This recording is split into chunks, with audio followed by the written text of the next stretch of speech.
distress signal from Zenith Colony came during the worst ion storm in decades.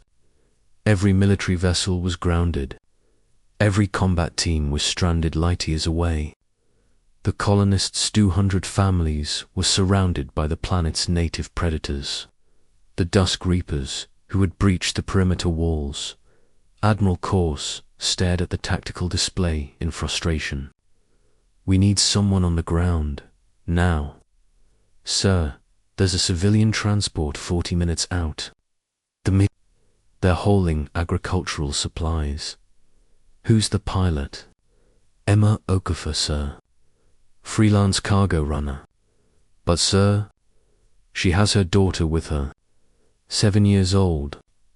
Regulations state, get them on comes, now." 7-year-old Zuri Okafor pressed her face against the viewport, watching the storm rage across Zenith's atmosphere.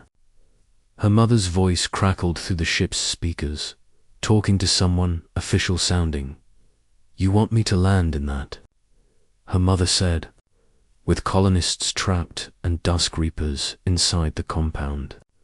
"Miss Okafor, you're the only ship in range. We'll talk you through the approach. The colonists just need to hold out until dawn. The Reapers are nocturnal. They'll retreat at sunrise. That's for hours." Emma Okafor looked back at her daughter, then at the cargo bay monitor showing their shipment. Agricultural equipment, livestock feed, and one special delivery she'd picked up on Earth, a rehabilitation honey badger headed for a wildlife sanctuary.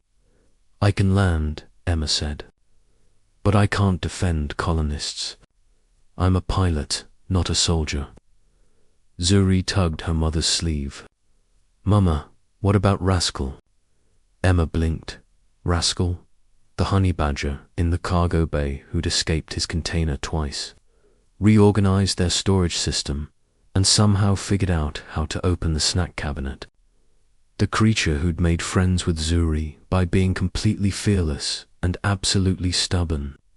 "Admiral," Emma said slowly, "I might have an idea. A very strange idea." The meadowlark landed in a shower of sparks, its hull scorched but intact. The colony's emergency bunker was 200 meters away across an open closet, 200 meters of darkness crawling with Dusk Reapers. These creatures were nightmares, made flesh 10 feet tall, 6-limbed, with bioluminescent eyes and claws that could shred steel. They hunted in packs, communicated through subsonic frequencies, and had never encountered a prey they couldn't kill. Until tonight, Zuri stood at the cargo ramp, wearing her mother's oversized jacket and holding a flashlight. Beside her sat Rascal, 22 pounds of grey fur and bad attitude, crunching on the honey-covered jerky Zuri had prepared. "Remember what Mama said?" Zuri whispered. "We just need to get to that building. You protect me, I'll protect you. Deal?" Rascal made a sound that suggested deals were for creatures with fear. He had none. The ramp lowered. A Dusk Reaper materialized from the shadows immediately, its 6 eyes locking onto the small human. It raised its claws and shrieked a sound designed to paralyze prey with terror. Rascal looked up from his jerky, annoyed at the interruption, and shrieked back. The translator in Zuri's jacket couldn't process the sound. It was rage compressed into audio form. The battle cry of a species that had faced down lions, hyenas, and pythons and decided it was too busy to care about any of them. The Dusk Reaper hesitated. Rascal didn't. He launched himself at the creature's foreleg, climbing like a furry missile, teeth finding purchase in the joints of the alien's armor plating. The Reaper tried to shake him off. This was a mistake. Honey badgers, when attacked, become more aggressive.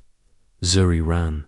She sprinted across the plaza, flashlight bouncing, while behind her Rascal dismantled an apex predator's dignity, one bite at a time. Other reapers emerged from the darkness.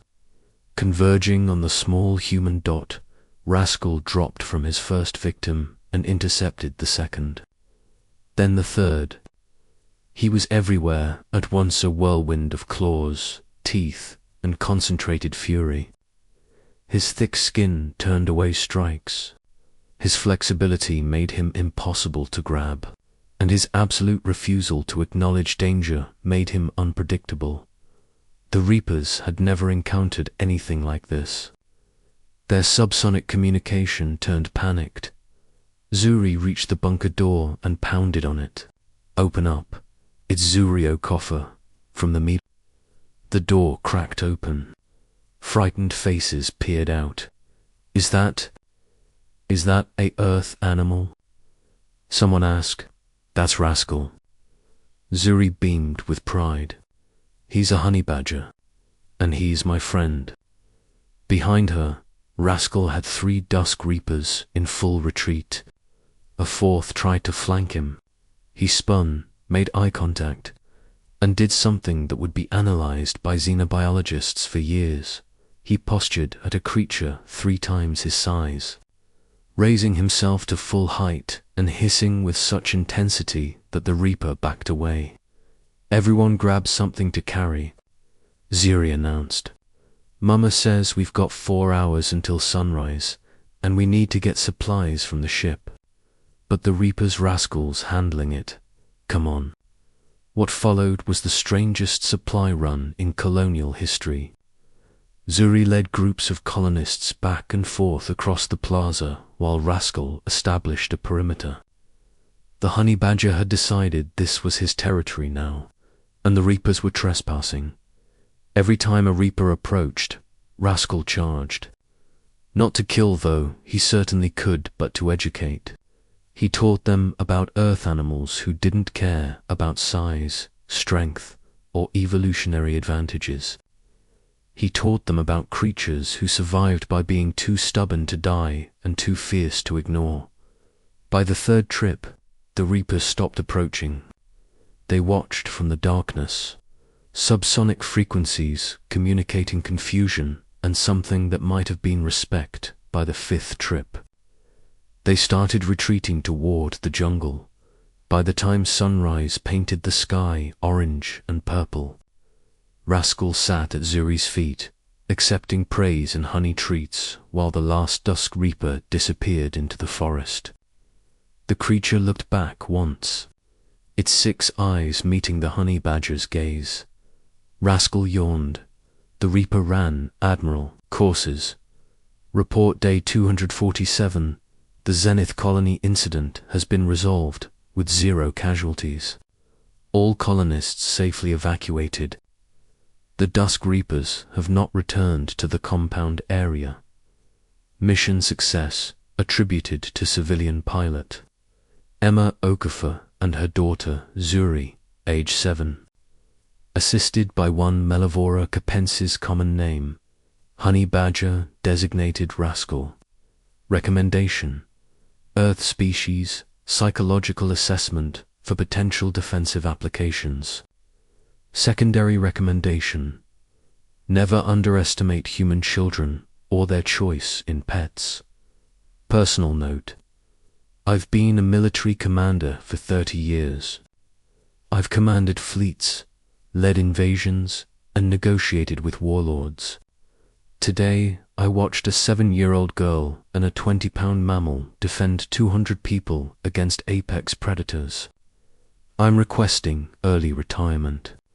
I don't understand this galaxy anymore. P.S. The honey badger ate my lunch during the debriefing. He maintained eye contact the entire time. I didn't stop him. Okafor became the youngest recipient of the Colonial Medal of Valor. She donated the prize money to animal sanctuaries across the galaxy. Rascal reached his destination sanctuary, where he immediately escaped, reorganized their security system, and became the facility's unofficial director. He remains unimpressed by authority. The Dusk Reapers developed a new subsonic frequency in their communication array. Xenobiologists eventually translated it. It means, the small furry one is not food. Do not engage. Seriously, we're not kidding. Remember what happened to Greg. No one knows who Greg is. The Reapers won't elaborate. Emma Okafor's cargo business tripled. Her new advertising, if it absolutely, positively needs to get there, we once landed through an ion storm to save a colony. Your package is safe with us. And somewhere in the galaxy, other predators learned an important lesson. Earth doesn't produce the biggest or strongest creatures.